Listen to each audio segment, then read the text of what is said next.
கூப்பிட்டு ஏதோ ஒரு போட்டு ஏதோ கட்சியில் கொண்டு போய் காட்டி நான் எம்எல்ஏ ஆகிறதுக்காக கூட்டம் மாட்டுறது, அவன் தலைவனா இருக்கிறதுக்காக கூட்டம் இப்படியா பல வாக்கில் நம்ம சமுதாயத்துக்கு இருக்க மிகப்பெரிய திறமை என்னன்னு கேட்டீங்கன்னா, ஏதோ ஒன்று ரெண்டு செய்தி கிடைச்சுன்னா அப்படி சுத்திக்கிட்டே இருக்கிறது. அதெல்லாம் வேண்டாம். இன்னைக்கு என்ன தேவை? மிக முக்கியமான காலகட்டத்தில் நம்ம இருக்கோங்கிறது தயவு செஞ்சு புரிஞ்சுங்க. எதிர்வதும் சந்ததியினர் நம்மை திட்டிடுவான். இன்னைக்கு நம்ம அமைதியா கூடி கூடி கலைஞ்சிடலாம்.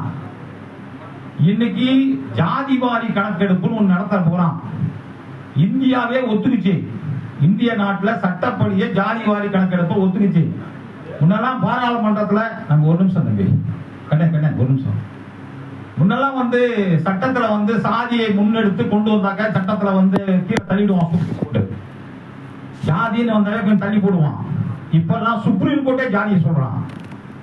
இன்னைக்கு எல்லாத்தையும் அச்சர் கறக்க முடியாது, நினைச்சவங்களாம் அச்சர் கறக்க முடியாது அப்படின்னு சிலதான் வரைமுறை கொண்டு வரோம். இந்த மாதிரி காலகட்டத்தில் நாம் பயணிக்கிறோம். ஜாதிவாரி கணக்கெடுப்புன்னு ஒண்ணு வந்துருச்சுன்னா இந்த சமுதாயம் மிகப்பெரிய பாதிப்புக்கு உள்ளாகும் என்பதை நாம் உணர வேண்டும். எதனால உள்ளாகுன்னு கேட்டீங்கன்னா, நம்மளோட உட்பிரிவுகள் நிறைய இருக்கு. இந்த மலையமான், சுருளிமான், நத்தமான் அப்படி இப்படிலாம் இருக்கு.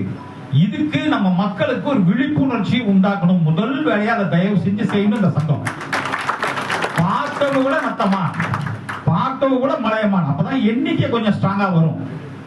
ஏன் இதை சொல்கிறேன் என்றால், தேர்தல் நெருங்கி வருகிறது. எல்லா ஜாதிக்காரனும், இது குறிப்பா ஒரு ஜாதிக்காரன் மிக பிரம்மாண்டமான ஒரு கூட்டத்தை போட்டு காட்டிட்டான். அவன் 10.5% கேட்டுட்டு இருக்கான். உள்ளீடு கேட்கிறான், உள் ஒதுக்கீடு கேட்கிறான். நம்ம சங்கத்துல பாத்தீங்கன்னா ஒரு சங்கத்துக்காரங்க எம்பிசி வாங்கலாம்னு ட்ரை பண்றோம்.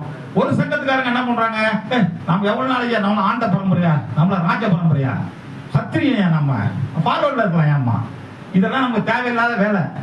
நமக்கு தேவை உள் ஒதுக்கீடுன்னு ஒண்ணு வருது.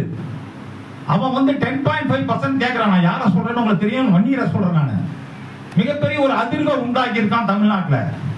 எலெக்ஷன் சமயம் வர்றப்ப அவன் மேனிபெஸ்டோ கண்டு சொல்லுவான். டிஎம்கேவும் ஏடிஎம்கேவும் காங்கிரஸ்காரன் பிஜேபிக்காரன் எல்லாம் ஒரு மேனிபெஸ்டோ போடுவான். அவன் அந்த ஜாதி ஓட்டை வாங்குறதுக்காக எதனா ஒண்ணு டிக்ளேர் பண்ணுவான். நாங்கள் ஆட்சிக்கு வந்தால் முதல் வேலையாக இதை பண்ணணும், அதை பண்றோம்னா அதில் இதில் வந்துடும்.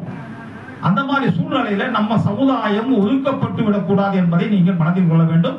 இதுக்கு ஏதாவது செய்ய முடியுமான்னு நான் கேட்டேன். நானு ஏன்னா சங்கம் இணைக்கிறது போறதோடு நான் ஒரு அமைப்புல இருக்கிறேன். எனக்கு ஒரு தலைவர் இருக்கிறாரு, அவரு வீட்டுக்குள்ள நான் போய் மடி திருப்பி அண்ணன் சொன்ன மாதிரி நான் வரலாறுலாம் கேட்டுட்டு இருந்தேன்னா நான் பேசுறேன். நான் இன்னும் நிறைய வரலாறு பேசிவிடுவேன். அதனால வேண்டாம். இதுக்கு ஏதாவது இந்த மாதிரி மக்கள் சந்திக்கிற பிரச்சனை, சமுதாயம் சந்திக்க போற பிரச்சனைக்கு இந்த அறிவார்ந்த